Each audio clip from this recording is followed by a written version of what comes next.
Salut les Scampis, c'est vendredi, c'est le jour du mag et c'est parti. Il t'a pas une blague là, il manque un truc. Non, désolé, moi j'ai pas de blague, j'ai pas signé pour être drôle. Bon bah c'est parti. Cette semaine, on parlera de ce qu'il se fait de mieux en matière d'onboarding des nouveaux collaborateurs, on enchaînera ensuite avec les solutions RH de demain et enfin, on terminera avec une candidature hors du commun chez Google.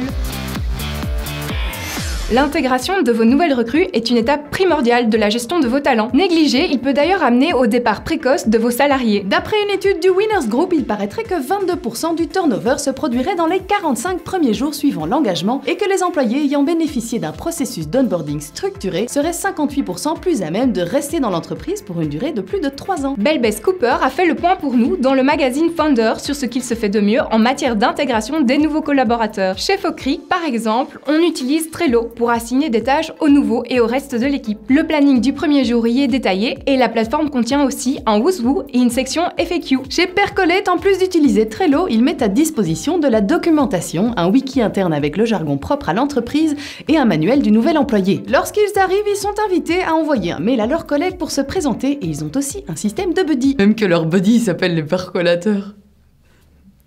Chez Bonobos, le recruteur envoie un mail au personnel en donnant 3 faits sur le nouveau et les employés doivent deviner lequel de ces faits est un mensonge. Le premier qui découvre le mensonge reçoit 25 $ de bons d'achat. En plus, ce qui est cool, c'est que du coup, tout le monde interagit avec la personne pour en savoir plus sur ce qui est vrai ou pas. Chez Zappos, ils ont tellement la culture du service que les nouveaux commencent avec 4 semaines de formation sur le sujet. Et si t'es pas convaincu après la formation, eh bien tu t'en vas et tu empoches 4000 $. Rien que ça. Bon, il y a aussi des pratiques un peu plus limites comme chez Whole Foods où les collègues votent après 90 jours de travail pour décider si la personne peut rester ou pas. Pas sûr que ça mette une bonne ambiance à tous les coups ça. L'article décrit aussi d'autres idées sympas comme un cadeau spécial dans le Welcome Pack ou encore le concept de lunch roulette comme chez Warby Parker par exemple. En gros, la roulette sélectionne de manière aléatoire 2 groupes de 4 personnes pour aller manger ensemble le midi et ce, chaque semaine. Enfin, quoi que vous décidiez de mettre en place chez vous, Carly Gutti nous rappelle de veiller à respecter quelques règles de base comme ne pas commencer un onboarding trop tôt le matin, ne pas outsourcer le processus ou encore de prévoir le matériel avant l'arrivée de votre nouveau collègue, c'est toujours mieux.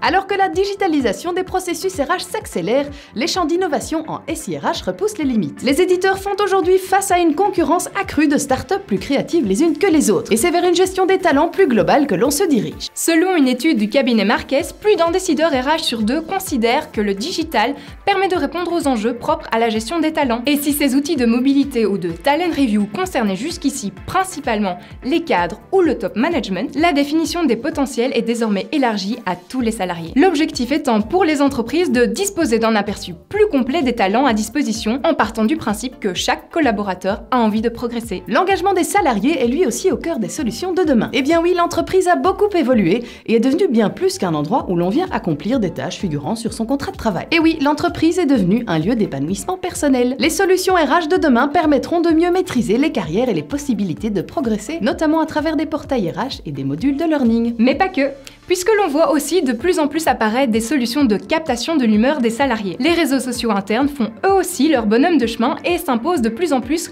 comme source d'opportunités d'apprentissage et d'engagement sur des projets annexes. Vous savez, comme chez Google, où ils laissent leurs salariés bosser 20% de leur temps sur des projets personnels. D'autres tendances se dessinent, comme le big data, ces solutions de collecte et de traitement de données, ou encore les chatbots et l'intelligence artificielle pour une gestion plus prédictive. Ah, vive l'humain!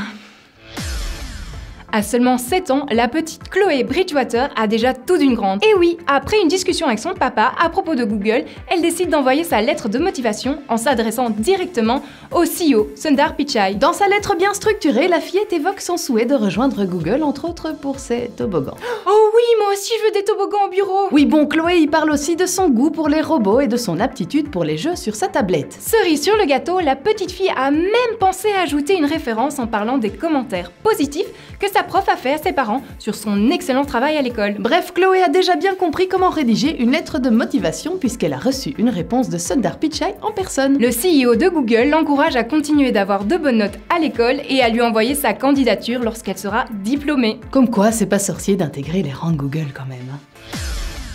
Voilà, c'est tout pour cette semaine, on se retrouve la semaine prochaine, même heure, même endroit. Et sur les réseaux sociaux, comme d'habitude. Voilà, allez, essaye quand même d'être drôle. Alors, un grain de maïs a toujours tort devant une poule.